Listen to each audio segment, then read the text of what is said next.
Hi, this session is about basic plots, so I will run one script and I will just load the,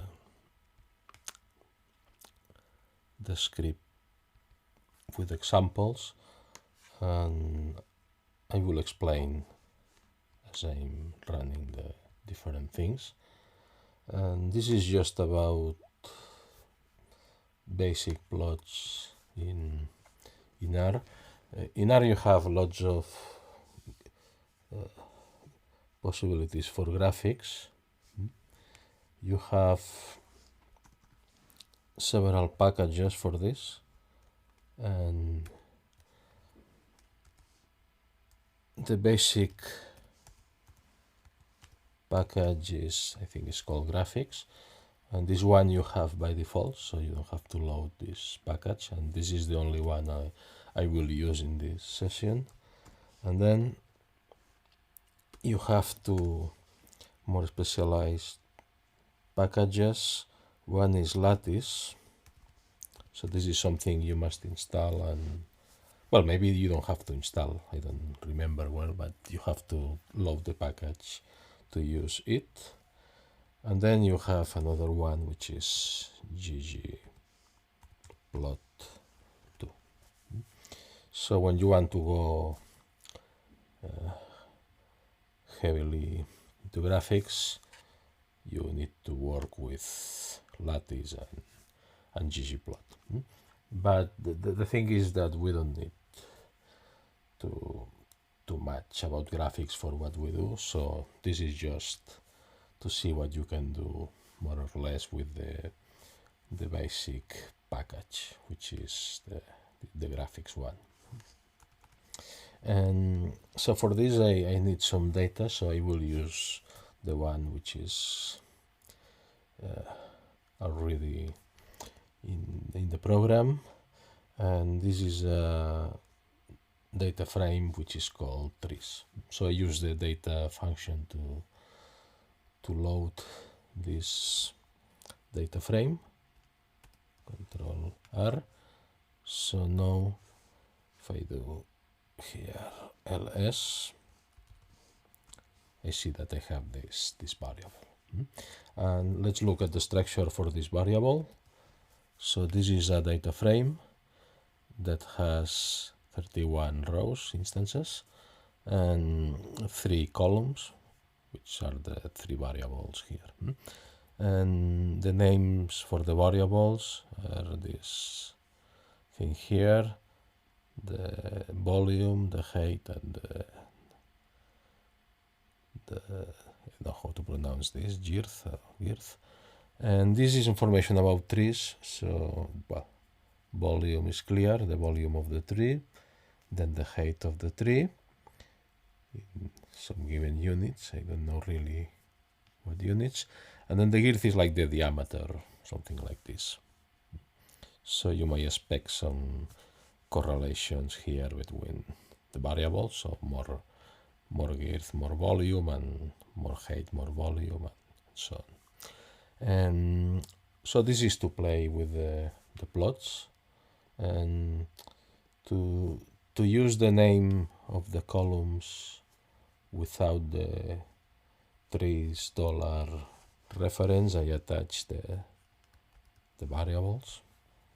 And now, well, the first you know already the histograms. If you want to look at the distributions, Control R. This is the girth. So I will put this at the left so you can see better the plots, and then the histogram. So the only parameter I pass in here is the color, which is the color for the histogram, because I think the default is like white or gray. And then same for the height and same for the volume. So this is the thing you have. And what happens if you plot trees? Plot is a function of the type which is called a generic function that works on many different kind of variables. So And when you pass a data frame, but we saw this in another example, it does all the pairs of scatter plots. So in a scatter plot, when you have two variables for every instance, you plot the pair x, y, the plane, and then you see in the distribution of points. So this is essentially three plots because you have three variables, so you have three pairs of variables. The diagonal wouldn't make sense, so they use this for the names.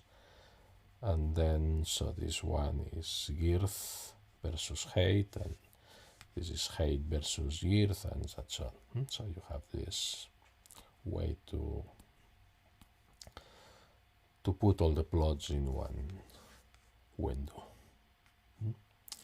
And then you may ask, what if I want to do something like this with different plots in the same window? And for this, you set a graphical parameter.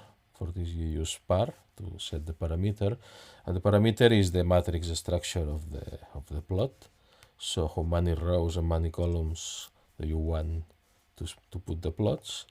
And this parameter is called mfrow. And this is just a vector with two values, number of rows, number of columns. So since I know when to put the three histograms in the same plot, what I do is one row with three. So let's try this. And now the window opens, but nothing is in it. And now I do the histogram, the first one, and then I do the second. So when I open this matrix graphical structure for the plots, anytime I do a plot, it goes to the next place. So it could be anything that opens a plot will be put here. And finally, this one. So here I have the three histograms in just one plot.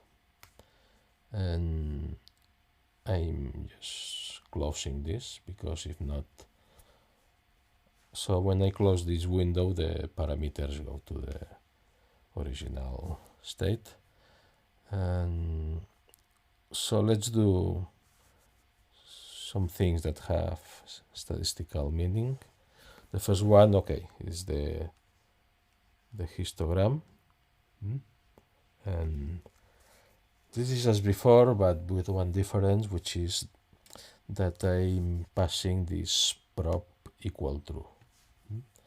When I say if not, it's just the number of points you have at every bin. So the original, so this is the height. So this is the original one. So here I have frequency. And if I sum all the frequencies, that would be like the area here. And what I get is the number of points. That was 31. So I have 10 plus 8 and so on. This adds to 31. If I want to normalize so that the area is 1, I have to put here prop equal true. And I get the same shape, but now notice that the numbers here are like different. So now here the area is different. And also the numbers here are very small because now notice that this is from 60 to 90, this is 30. 30.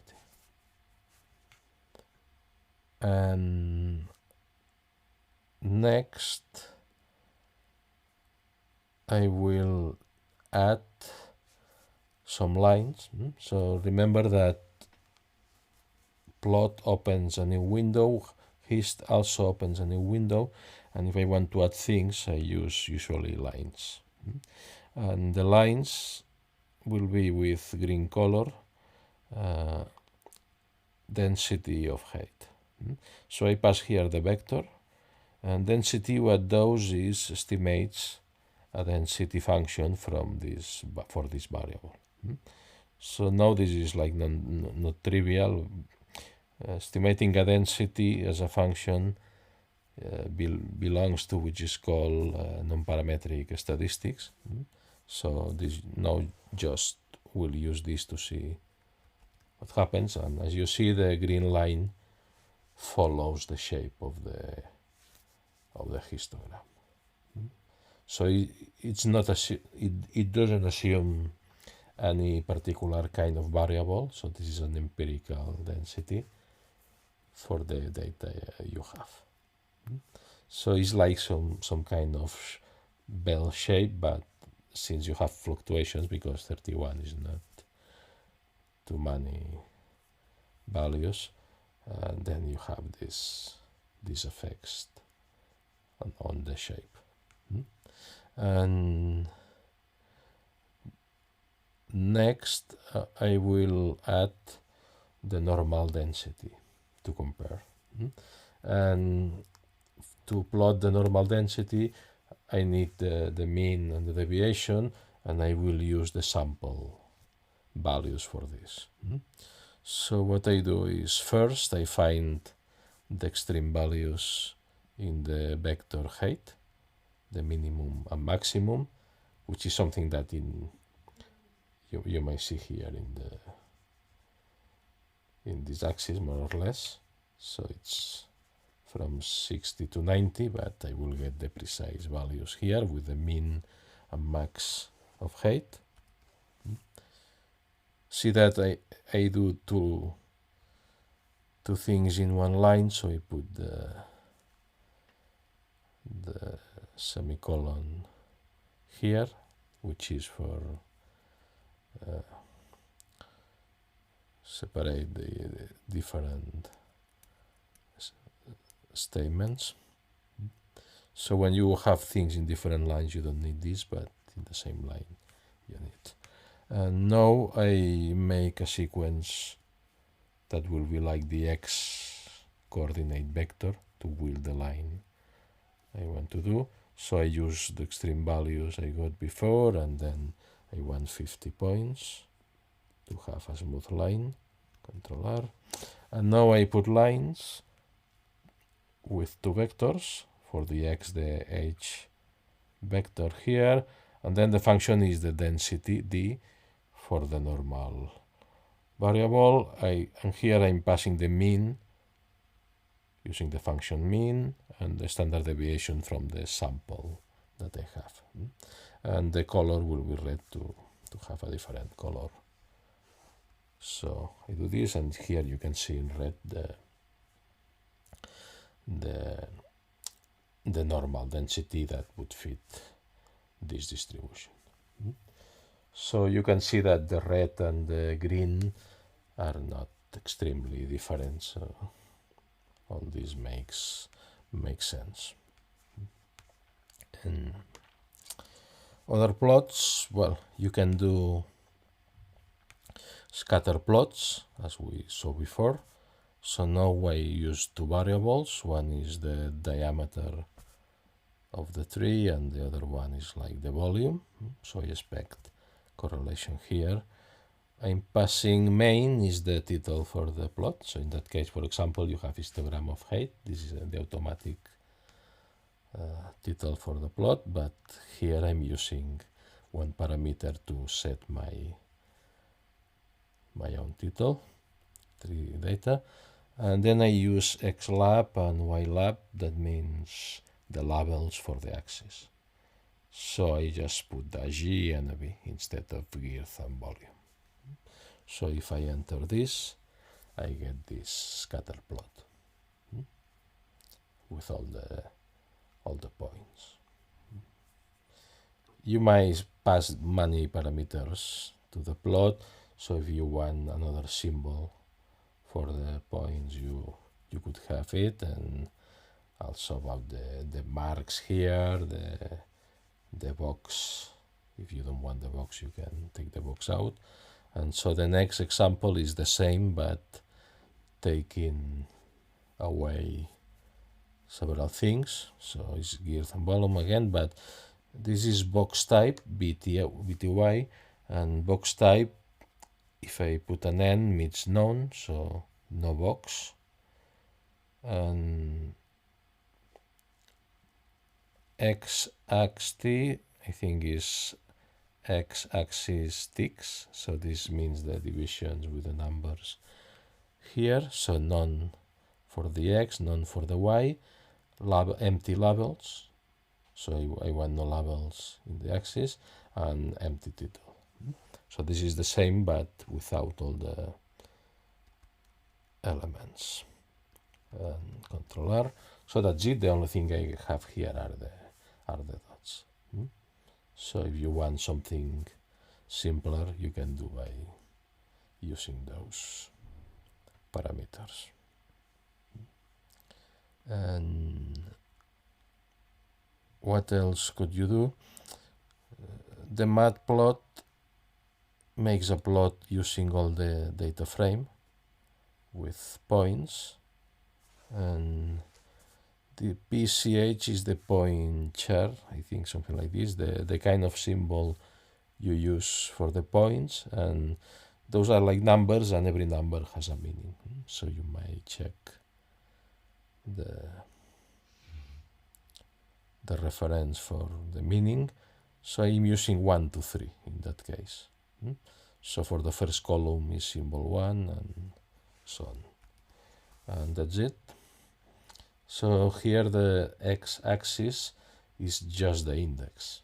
So because this is a plot of the 3 variables, and the variable is always in the y-axis. And so in that case, to separate things, you have the symbols. The type 1 is the circle, and the other two are the plus and the triangles. I'm not sure which one is one. In trees, let me go back here. The order is GHB, but by the numbers, the large numbers are the height. So I think that the second symbol is the plus and the third is the triangle. And also it uses different colors. This is a plot that makes not much sense, I don't know, because you are putting things that have different units and different meaning with the same axis. And here all gets separated because the range of values is different for the three things. And also you can see that you have some order here that I think was also in the data. So it's following the order from the first variable, because the first variable was in an ordered way.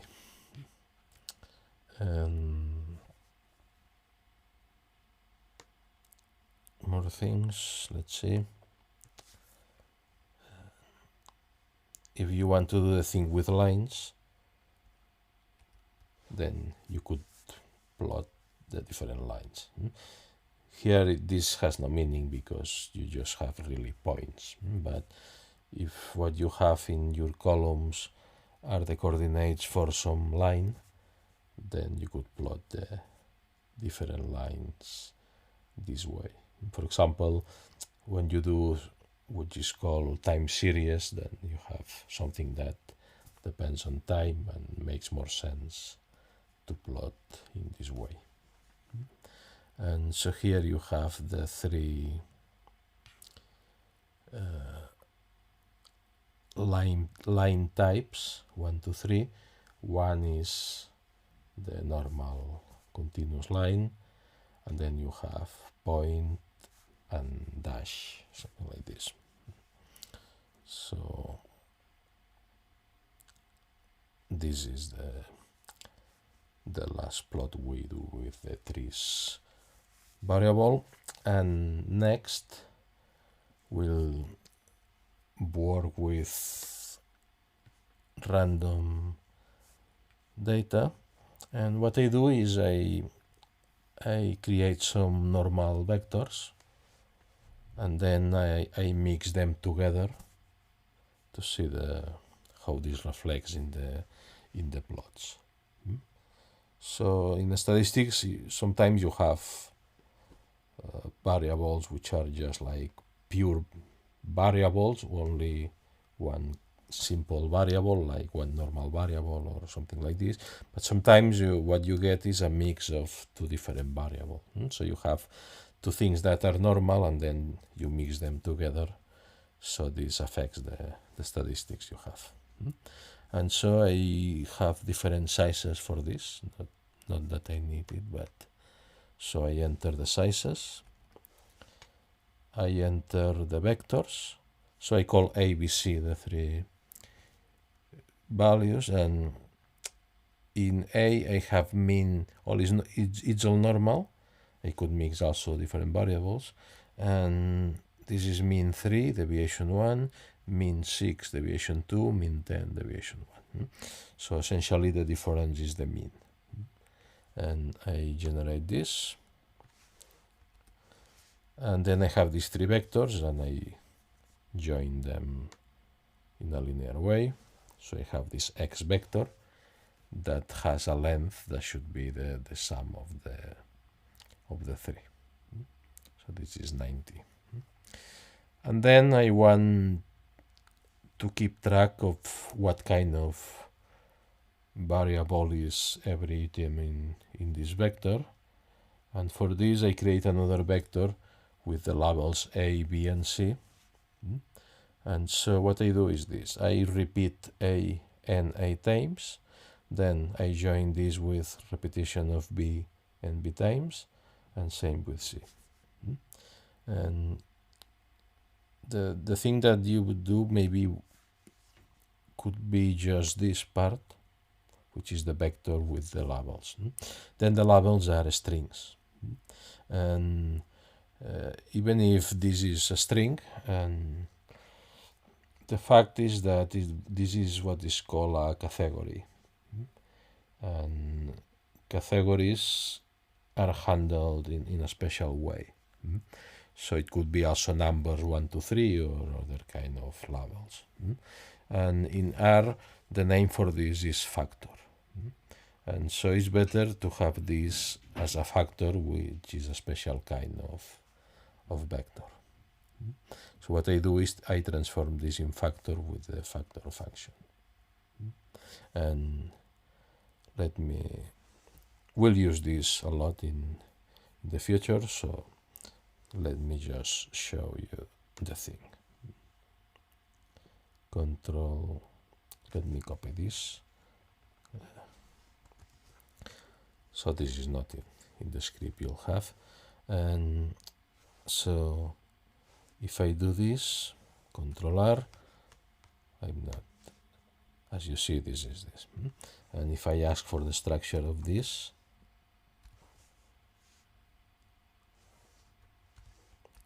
you see that this is a vector of char type, character type, 1 to 90, and with these values. And if I transform this in a factor, I call this F, Control R, and I ask for the structure of F. Now you see that it says that this is a factor with 3 levels. So now A, B, and C become the levels of the factor, and internally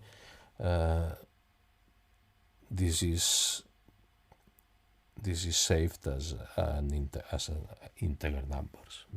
So in fact it's 1 to 3 instead of A, B, C internally. So it shows 1, 1, 1 because the A's now are 1s. And many things that we do in statistics require that the program knows that this is a factor. And so with this let's do first a histogram of x. I'm just normalizing to area 1 and putting some color here, Control R, and this is the histogram. And as you see, this is not just the bell shape, but it has like two maximums. So this is which is called the local maximums are the modes for the variable. So what happens is that here you have like two modes. Most basic variables have only one mode. Like the normal variable has a maximum in the when x is the mean value. But here you have a more complex shape. And we can try the empiric fitting for the density, which is this line here. So again, lines to add to the plot and density of the vector, Control R, and you see here in green, let's put this here, how is fitting, and then it have two modes. Even if you know that you have mixed three things, but the way the numbers are chosen, there is one mode that is not apparent. So you only see two modes. Here is 10, which was one of the means I used. But the other two, 3 and 6, 3 is here and 6 is here. Another thing is that the weight for the 6 is small, 20, while here I have 40 and 30. So I'm giving less weight to the 6. So the 6 is really not apparent because not only you don't have a maximum here, but it's the contrary, you have like a minimum. And so that's it. And next, another kind of plots. Here I have the summary, not too interesting, but so here you have a mean, which is 3. This is only for the XA. This is only for the XA, which is the first vector with 3 mean. So you can see that you are estimating well the values. And here I try a box plot, which is a kind of plot which is used in statistics, and it's something that we don't use too much in this course, but I will show you anyway. And if you have done something about the statistics, maybe you know, Control R. So this is just for the XA vector, the one which is normal, and this is the box plot. And in the box plot you have this axis has the numbers, so this really is like one-dimensional. The x-axis has no information, so you have only some marks in the vertical axis. You could do the same in horizontal, but the vertical is the typical way, I think. And then, so you have these marks, and what you plot here is first the quartiles. The first quartile is where the box starts, and the third quartile is where the box ends.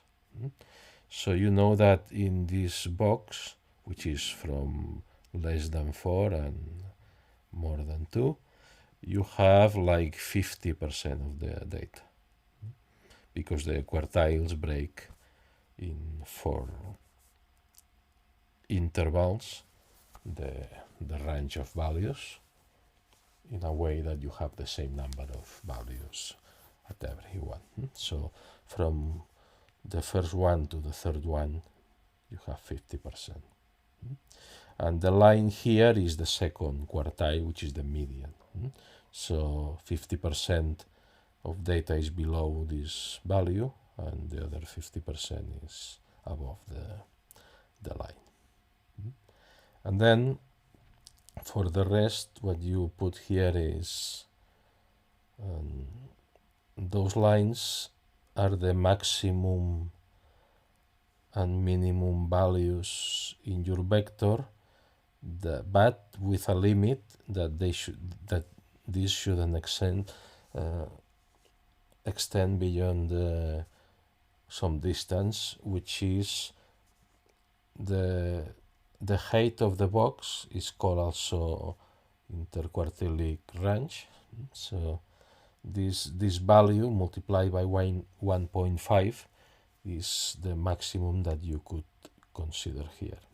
So if you have points that go beyond this, you don't consider no, and just you take the maximum value in your vector that doesn't pass this mark.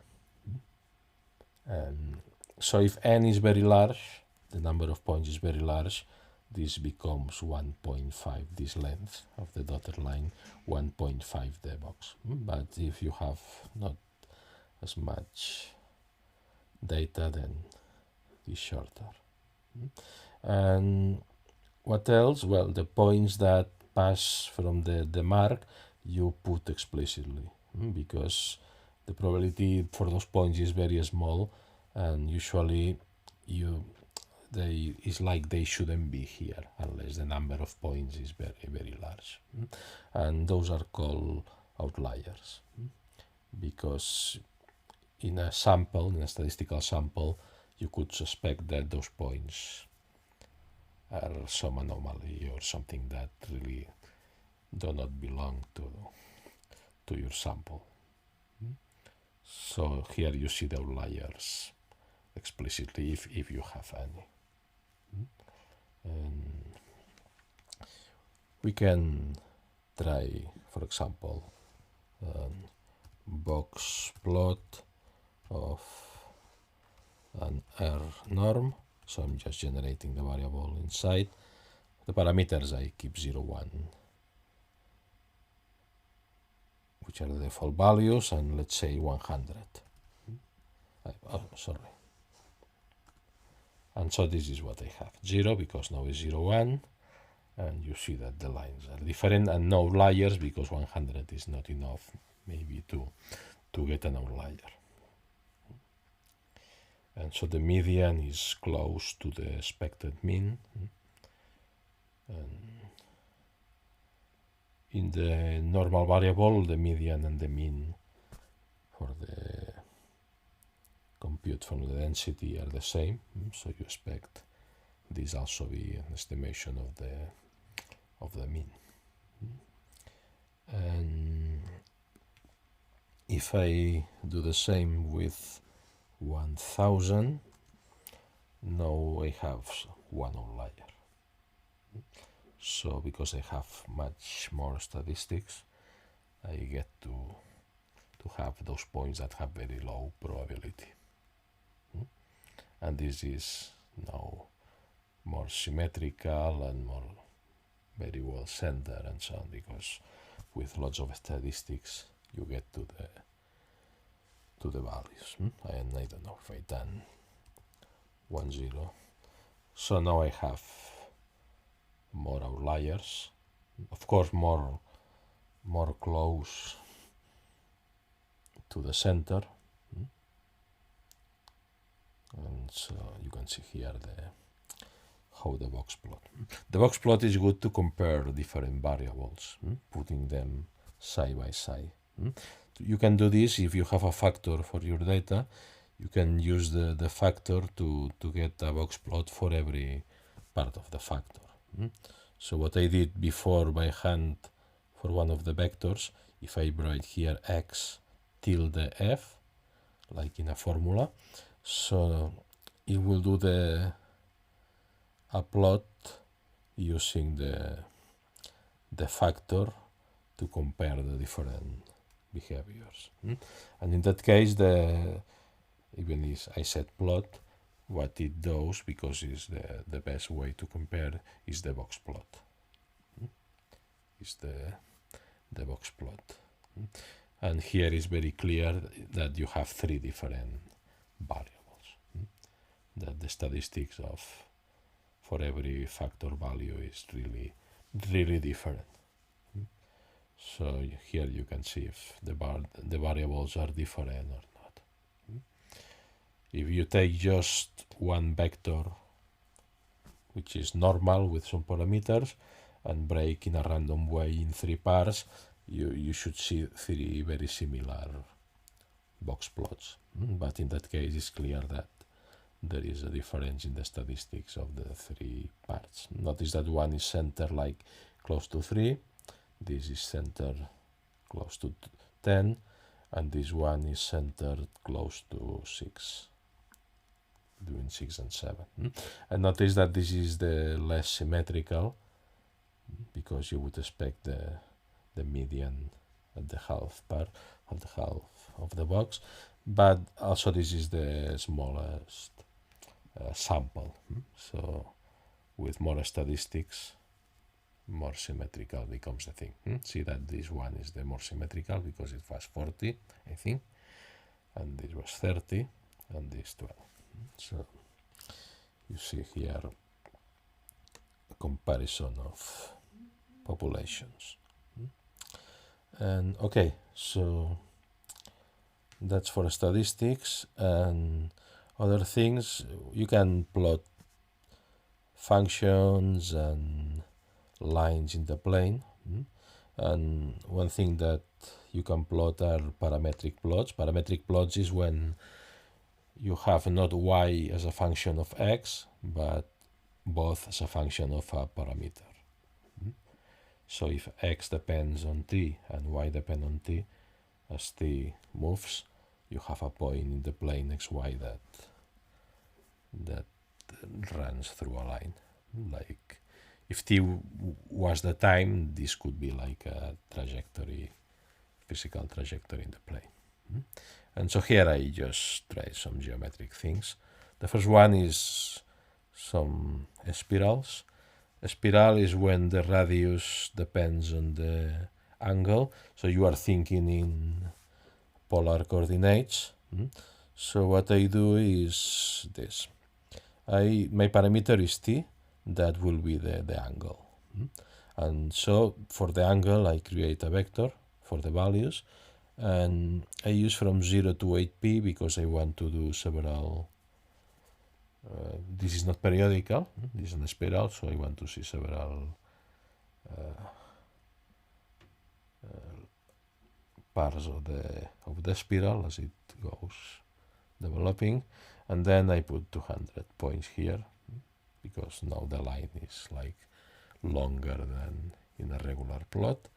And here I have a factor multiplying, so I use 0.2. You can play with this, how dense is the spiral. And then I just will the x and y by applying cos and sine to the angle and putting a radius, which is kt. And finally I do the plot, which is xy, type line, color red, line width equal to, and some title. I also plot these AB lines, which are straight lines. You should look at the help for AB line because you have different options. And the parameter h is for an horizontal line, and this is the y value for this line. So this horizontal line at y equals 0, and this is vertical line at x equals 0. So this is to put the axis. And I will run all of this, Control R, and that's it. The title, X, Y, and the axis that I plot with AB lines, and then the spiral. You can see that 8p is for periods, so you have the first one, it starts here and ends here at this point. The next one ends here, the next one here, and the next one So this is not a plot of a function because for one x you have several y's, but this is a line in the plane. And the same, but in a logarithmic way. So this is a spiral, but now in the Archimedes spiral, the radius is proportional to the angle, but in the logarithmic spiral, the radius is not the logarithm, but the name is a bit misleading, but the exponential of the angle. And then you have also some constant that you can tune for how dense is the spiral. Because notice here that if I take k equal 1 and I run the same, Control R, oops, what happened? Well, since it adjusts, you see always the same, so it's difficult to compare here the effect because the plot scales to fit this, so I can't. So to get more density, I should put more periods in the angle. And for the logarithmic, the only difference notice is that for the x, the radius which is multiplying here now is x of kt. So you see the vector syntax makes very easy to will those things. I only will this vector here and then I just work in a straight way with so Control R, and here you have the logarithmic spiral, which is the typical shape for the Nautilus, Yeah. And so this is about spirals. If you want to see more shape, you can just put here, I don't know, 8p and 16. I don't know. I haven't tried this. Control R. Well, I think that you see the same. Because all is lost in this middle part where you don't have detail. And I have a few more. One is the cardioid. The cardioid is a line that appears in the sensitivity of microphones, for example. So this is something that depends on the angle. And you can plot this by using the value as the radius. And the shape is this one, it's 1 minus cosinus. So this is periodic, so I use only from 0 to 2 pi. For a, I put 1, and that's it. The scale values you don't see really because it all scales when you do the plot. But if you do more than one in the same plot, then it would make sense. And for the cardioid, that's it. And here this is the center is here when the angle is 0. This is 0, so this is one of the points of the line.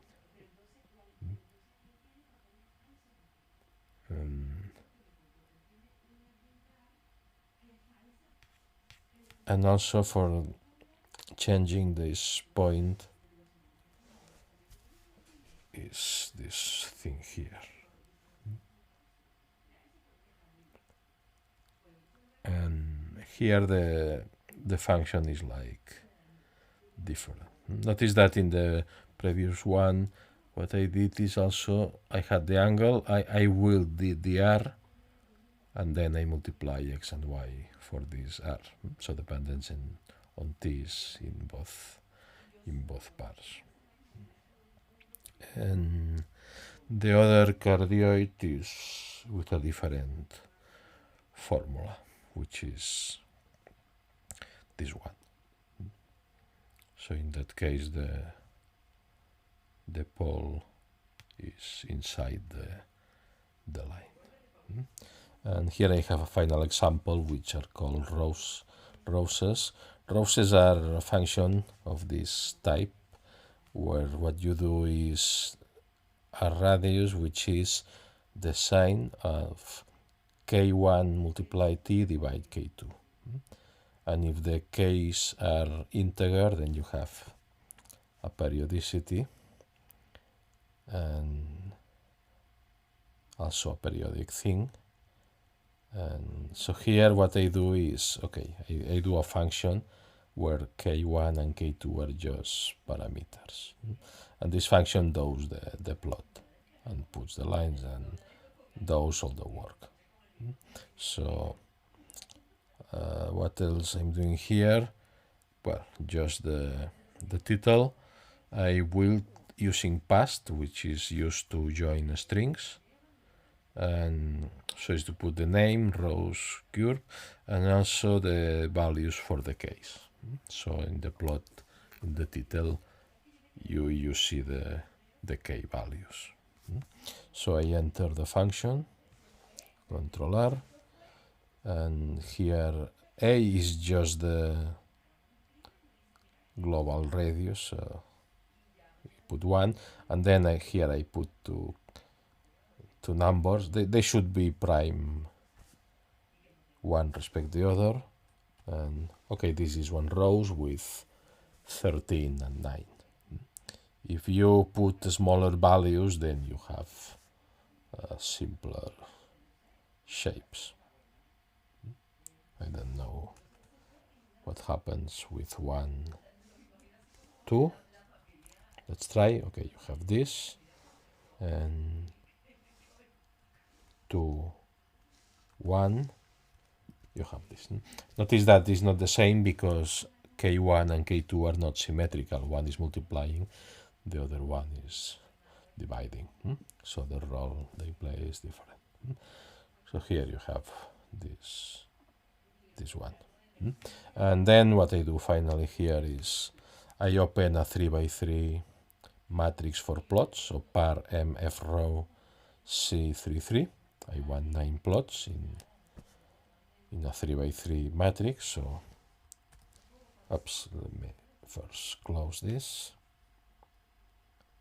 and Control R. Okay, so now I have this empty window, and now I will run 9 plots with different values for k. I also could do maybe, I don't know, some loop, but anyway, Control R, and so those are the plots trying different values. So as you see, it's very easy to play with this kind of geometrical objects. You can try different things and see what happens. One very basic example would be the Lissajous lines. So you can. I have tried this, but I don't have this in this script. So you could try this as an exercise, getting Lissajous lines.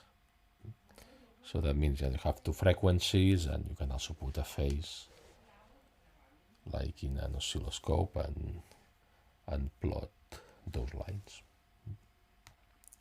And so this is the first part, and essentially all in these examples. But if you have, for example, used MATLAB, you know that in MATLAB it's very typical to do the 3D plots and this kind of things. So you might ask if you can do this here, and so I will show you some examples. So I just close this, don't save, and now I open another script, which is short because it's just for some 3D plots. And so this is plotting three-dimensional information, and have a few examples. The first example, I define a function with two variables. So in that case, you have a function that goes from R2 to R, and if you want to plot this, you you must put a surface in the three-dimensional space.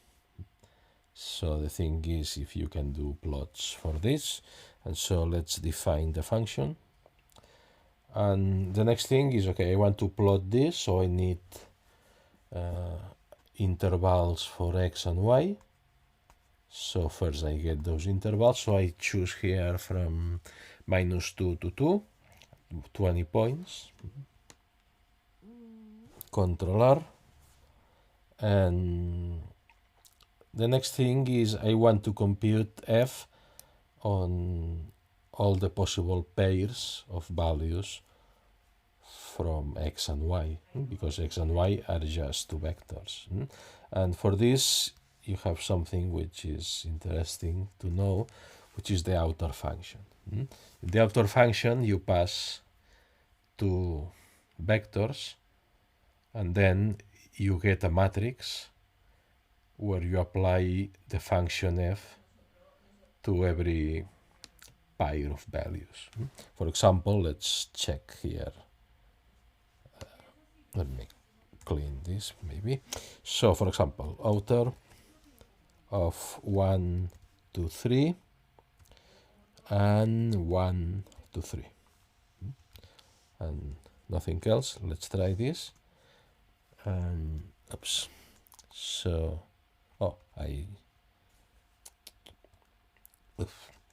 I'm sorry. I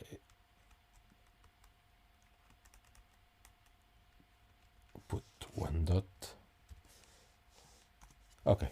So by default, what it does is multiply. Okay, so 1 by 1, 1 by 2, 1 by 3, 2 by 1, and so on. But you could pass other operations like, I don't know if this works. No, it wants the string. Okay, so now is the sum 1 plus 1, 1 plus 2, up to 3 plus 3. Before was 3 multiplied by 3 and so on. So if you pass a function or an operator, then you get the matrix. So you can use this matrix as a matrix for the values. So you have like three coordinates. One is the position in the matrix, and the vertical then coordinate is the value you have inside the matrix. So I do this with, I don't know if I run this, with x and y and the function f that I defined before, and I call this z. And about z, Control R is matrix. Yes, it's a matrix with dimensions 20 and 20. And if you call z, you could see all the values, but that's it. It's a lot of values. So Control. And okay, so if you want to do now a 3D plot, you have to pass x, y, and z. And the function is not plot, but persp. And this is the one you have by default without any external package. So this is the simplest that you could use. And in that case, this is not interactive, it just does a plot and that's it. So if you want to set the perspective, so persp comes from perspective, you need an orientation for the line of view. So you have to pass two angles, which are called phi and theta. And then you can pass other parameters to plot. So let's try first this. And so this is the plot. So by default, it puts the lines of your discretization, and this is just a flat color, and you could play with the angles to see the meaning of them. Let's try. Phi equals 0 is this. This is phi equals 0. And then theta equal 0 is this. So theta rotates around the z axis, and the other angle is like the height you have to see the surface. So from above or from below. And so you can experiment with this to see what happens. I have another version here, the same thing with some angles, and now I put color yellow, shade one value for the shade, A1 shading, border not available, so no borders, and also no box. The box is the external box you have here. So in that case, it's more purely the surface with shading, as you can see here. So now it looks smoother because you don't have the lines. And remember that I set 20 points, so you could use more points to have things smoother. And so you can try the help on Persp to see what options you have and the meaning of the numbers and this. What else? You can do contour plots. Now is the same. I'm passing Z, just no need for X and Y. And this is just the levels. And contour is a contour plot that shows you cuts of the surface with horizontal planes. So there is a small number here. I don't know if you can see this. This is a 1, so this is when the function is 1, 2, 3, 4, and so on. So this is a levels plot, like in a map for a mountain, something like this. And you can do what I call here density plot. I think it's a bad name because they call always density plots the ones for the density function, but it's image. So image is really for images, but as you see here, now there is a number correspondence with the color. So the lower is the function, in that case the clearer is the color. Okay, so another example here is the function that has more variation, cos x by sine y. So this function has a lot of local maximums and such. The same, I use an interval of minus 2 pi to 2 pi to see. This is periodical, so I'm seeing more than one period. I do the outer with g, so now the function is called g, but I'm just now killing the x and y that I used before. And so Control R, and then a perspective. Now color is green with shade and no box and no borders. So this is the thing. So you have this sine and cosine effects and in both directions. So it's like lots of maximums and minimums. If you want only one period, then you can change this. For example, 0 and 0, same thing. And then you see a small part of this. Okay, this is like the basic part that repeats in a periodic way. And you can change the angles and see, to see different.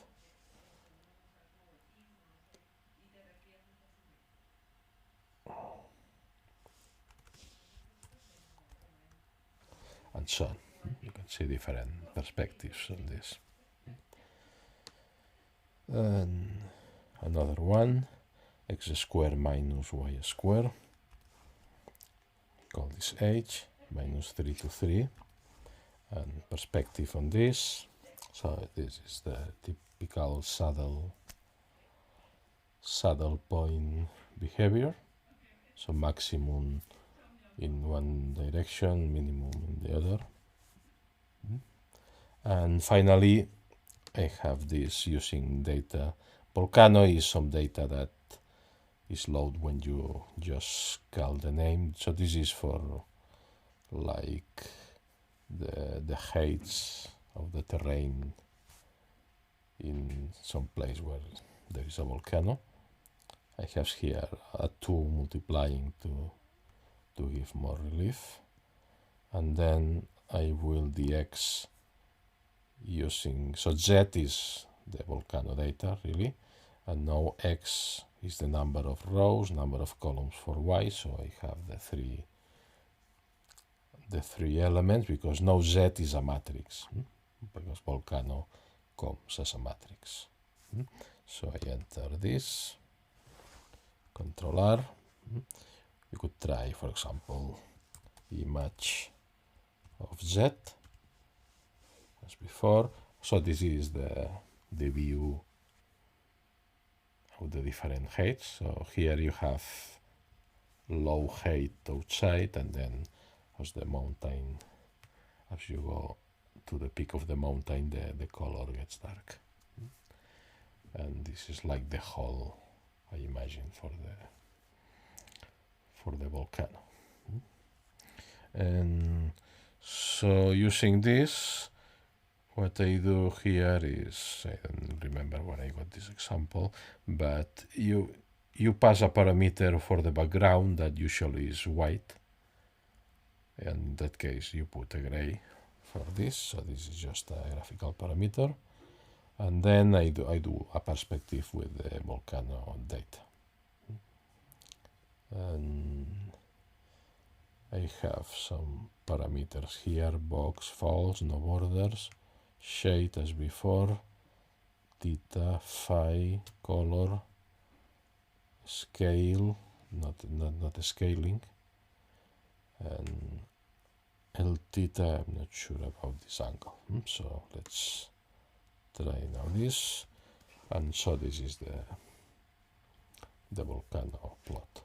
Okay, so this is like the plots we did before, but with just different data, that it's more not a given function, but something more like external data you could get. So this is the thing. So you see, even without using the more sophisticated packages like Lattice or ggplot2, you can do many things for graphics with the basic package. So that's it for those examples.